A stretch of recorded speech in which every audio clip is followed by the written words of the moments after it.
Thousand Autumns, is a Meng Xi Shi novel.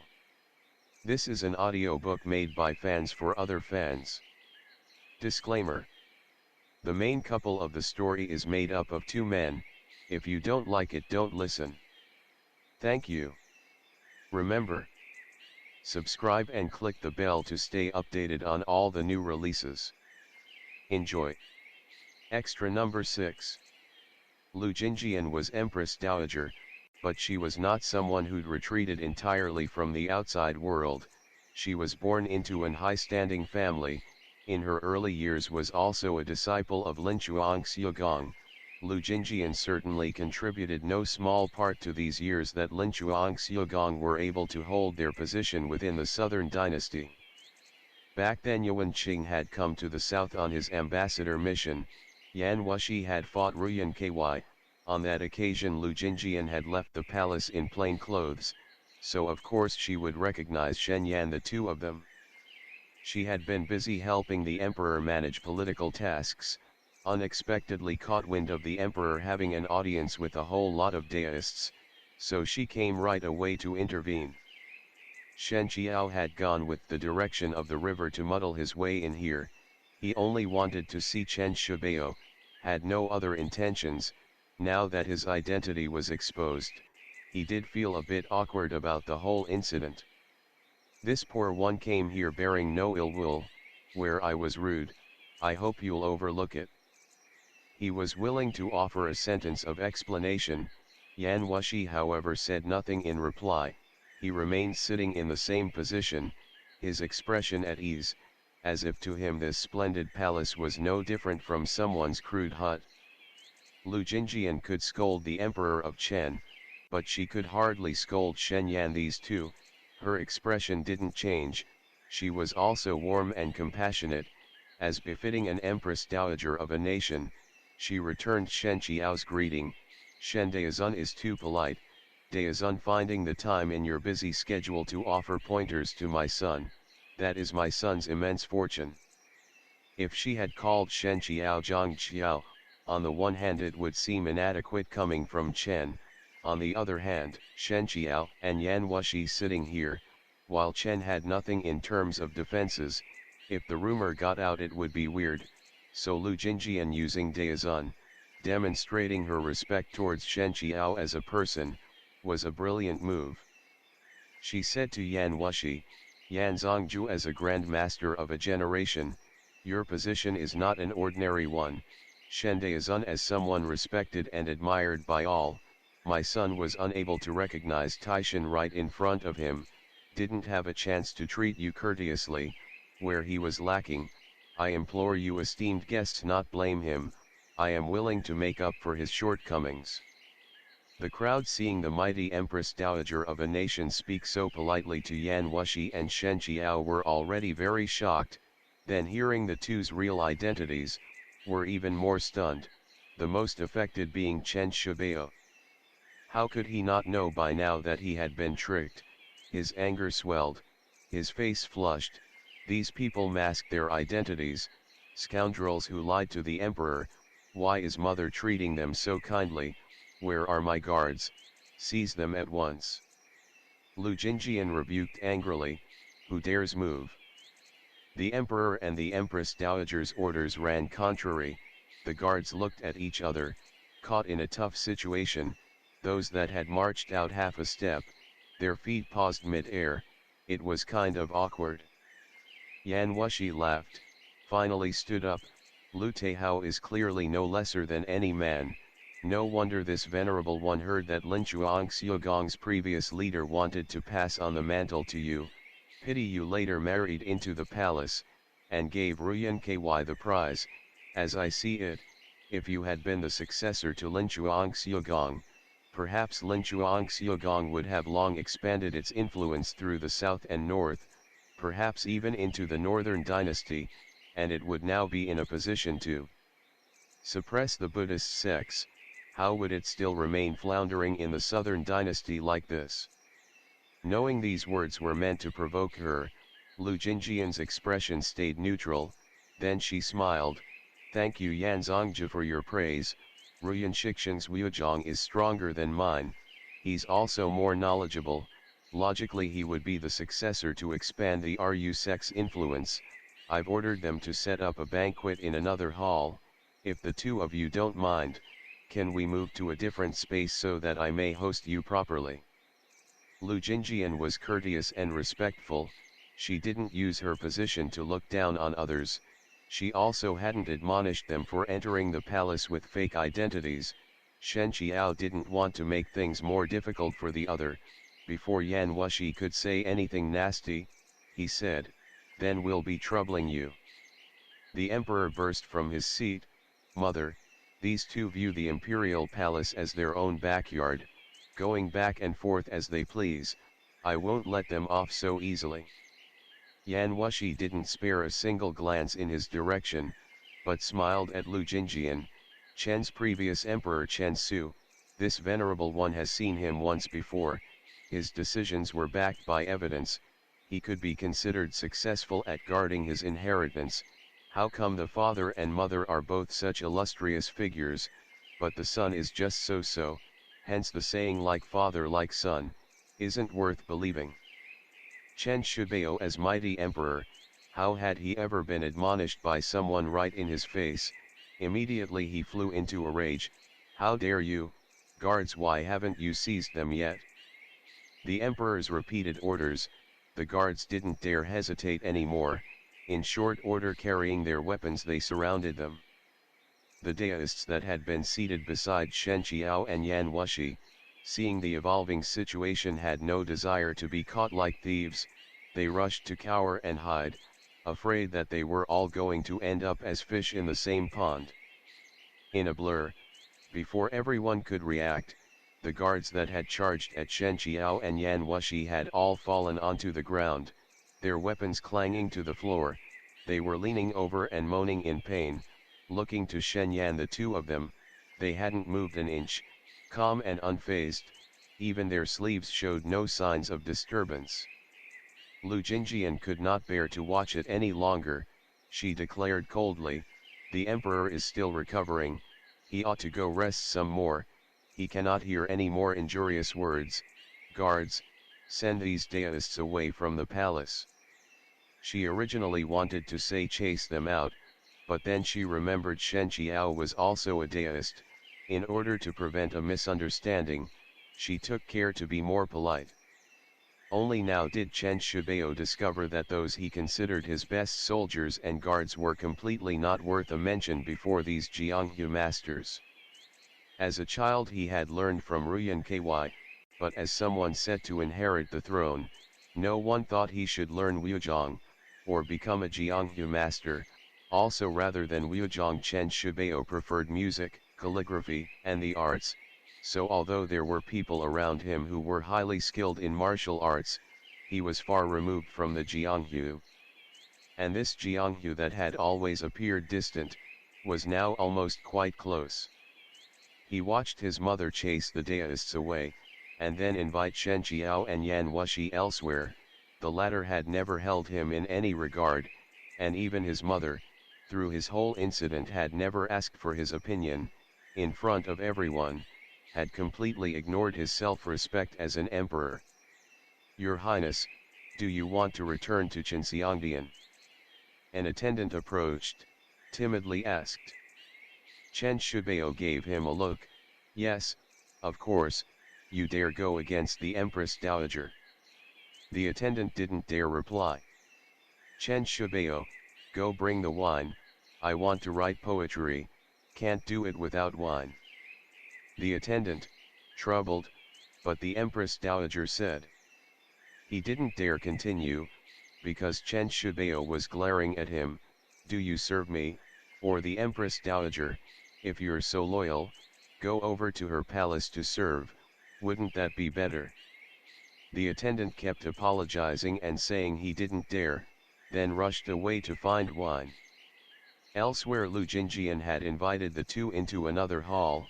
An extravagant banquet had been laid out. She had the guards retreat, but the maidservants hesitated. Lu Jinjian smiled, "There's really no need, with Yanzongju Shendaizun's Wuzhong, assassinating me would require less effort than blowing off some dust. there's no need for them to wait until now, you don't need to lower yourselves, you can all withdraw. After everyone else had left, Lu Jinjian said, my son's bad manners, apologies for the scene, can I ask why the two of you came to the palace? If it's something I can do, please speak freely, I will do my best to help. Shen Qiao, this poor one really did travel from the north, and is a guest at Banquet. I ran into the official extending the emperor's invitation to Daoists. This poor one was curious, so I went along with them, that was it, you don't need to worry, we have no bad intentions. Lu Jinjian was a little surprised, as she knew it, the two of them with their positions could not be so idle, coming to the palace they must have had a purpose. Then, Yan Zongju's purpose is also this. Yan Wushi said, if I wanted to kill Chen Qiao, there was no need to wait until now. Lu Jinjian smiled, if it were anyone else saying this I might not believe them, but Yan Zongju's words, I take them to heart, I dare say, under the heavens there's no one worthy of being Yan Zongju's opponent. I heard the news that on Banbu Peak, Yan Zongju defeated Hulagu, it's cause for celebration on the Central Plains. I respect you greatly, I only regret that due to the limits of my position I wasn't able to go see it myself. Now that I have a chance to meet Yan Zongju, I raise to you this cup of wine.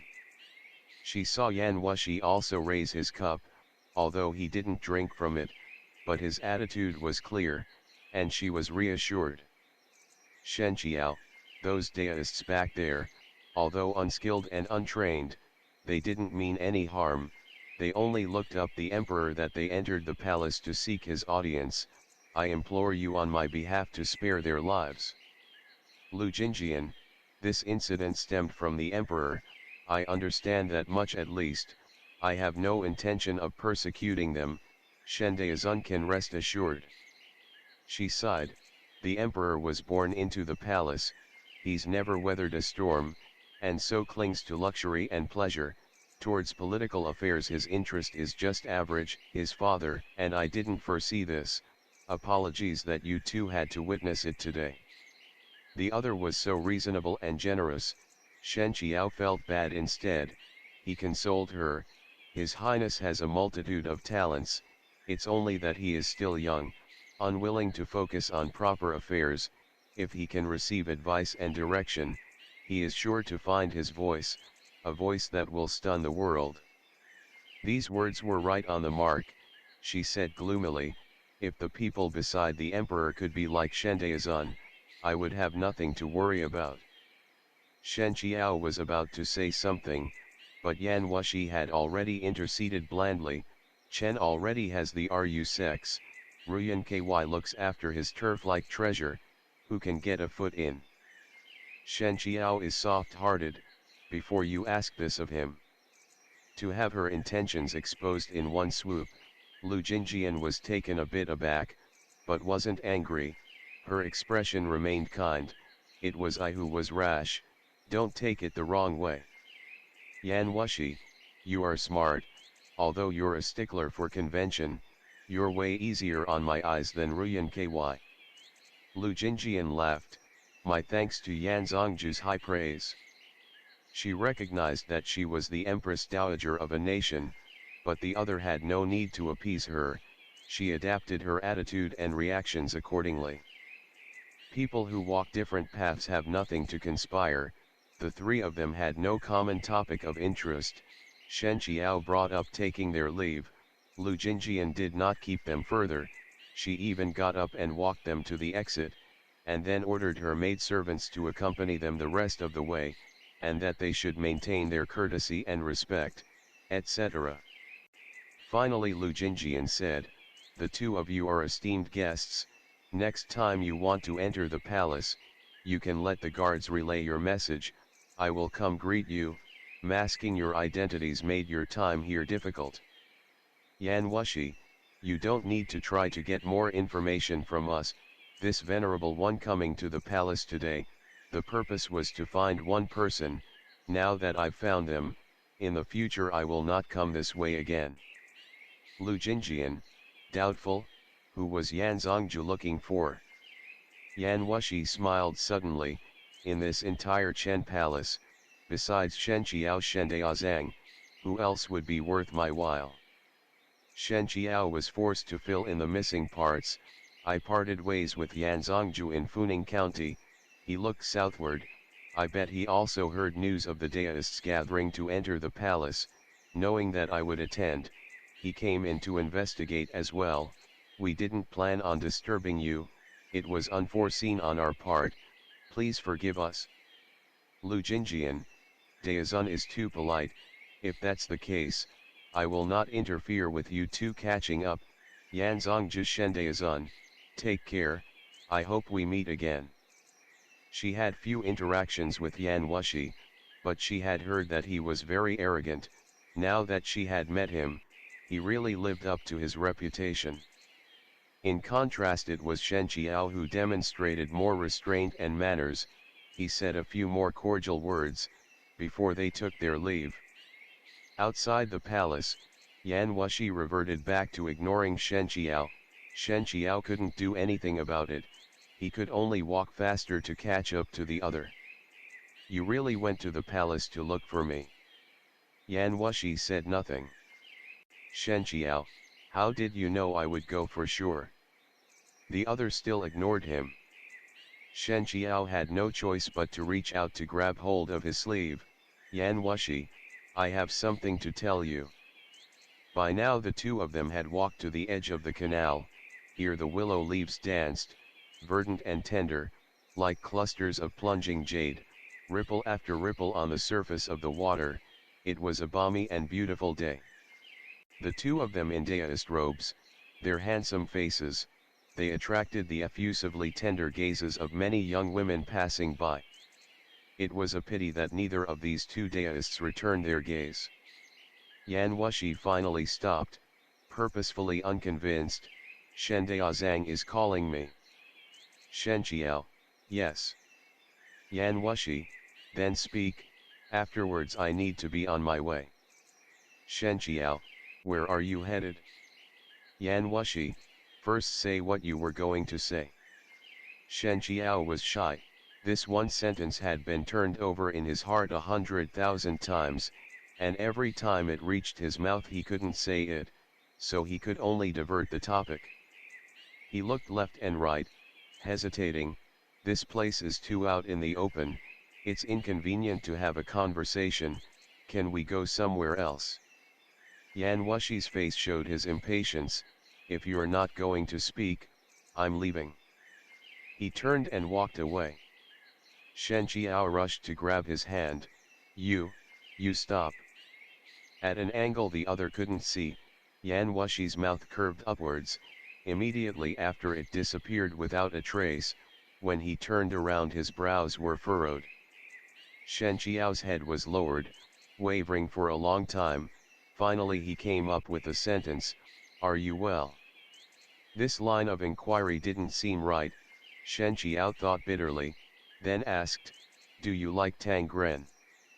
He laughed abruptly, Xia Ling likes it? He turned to leave again. Of course he said the wrong thing again. Shen Daozang was completely stuck. Understanding your intention was one thing, but to really say the words out loud, he just couldn't do it no matter what. He ground his teeth, and instead pulled the person away with him. He quickly led them to a deserted alleyway. Yan Wushi didn't put up any resistance, let himself be pulled along, but his expression grew colder. I helped you in the palace, does Shen Daozang intend to pay me back like this? What help? Clearly you went into the palace for your own amusement. Shen Qiao slandered him in his mind, his heart horizontal in his chest. He didn't say any more, instead he cupped the other's face with his hands. Like a dragonfly alighting on the surface of the water he met his lips once. Yan Wushi froze. In the next second that bit of purposeful coldness dispersed like smoke. End of the chapter. Stay tuned for more BL.